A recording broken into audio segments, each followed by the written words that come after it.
Peggy 18.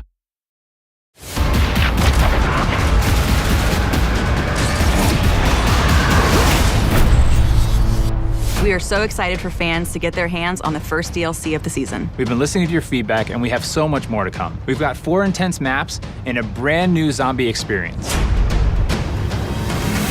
One of the great things about DLC is it gives us the first opportunity to address what the players are looking for and what things can be improved upon in the Infinite Warfare experience. We get a lot of feedback across social media, forums, everywhere. It's been really cool to see everything from beta up till now, the requests. So you're gonna see drastic changes and things you love brought into these new maps.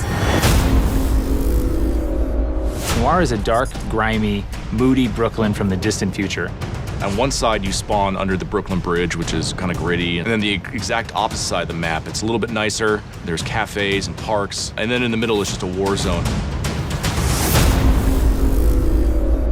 Neon is a virtual training simulator for urban warfare. It's a Z-shaped map with a long sight line down the middle, a high B point up on a ledge, and a close quarters area in a nightclub in the 3rd lane. When you run around, cars will generate players. When they die, they will dissolve into a mess of polygons. It's a very interesting and fun play space to be in. One of the maps in DLC 1 that we are pretty excited about is called Renaissance. It takes place in Venice. It's a very tight quarters, very fast gameplay. If you like to snipe, you're gonna love the church lane. If you like to run and gun with your shotgun or your SMG, you're gonna love skating through the interiors and engaging players. And if you're a mobile mid-ranger, you're gonna love taking your assault rifle onto the streets. Another map we have is called Dominion, and it's a Modern Warfare 2 remake of the classic map Afghan. This time it takes place on Mars. Afghan is such a revered map, not just amongst the fans, but also among everybody at Infinity Ward. It has a lot of different identifiable landmarks that everybody can remember: the crashed ship, the AA guns on the hill. And we knew it was kind of an easy transition over to Infinite Warfare's theater of war. And players can now boost jump up to the lookout and counter snipers with close range engagements. The Rave and the Redwoods is a trip back to the 1990s, to a place that is such a stark contrast from what we did in Zombies in Spaceland. I think players are in for a real surprise. We made them really comfortable in Spaceland by opening up lanes, making it bright and colorful.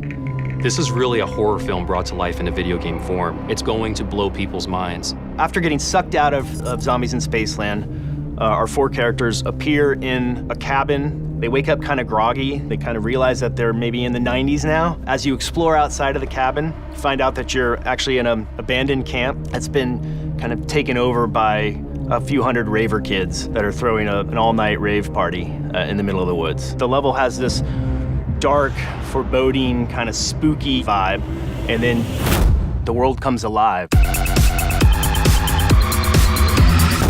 There's new weaponry, there's new fate and fortune cards coming, new traps within the map. Our cast of characters are getting a whole new wardrobe change. We're gonna introduce a new character named the Slasher. There's so much more to tell. We can't wait for people to get a chance to experience what it's like to be in Rave and the Redwoods. People are in for a real treat.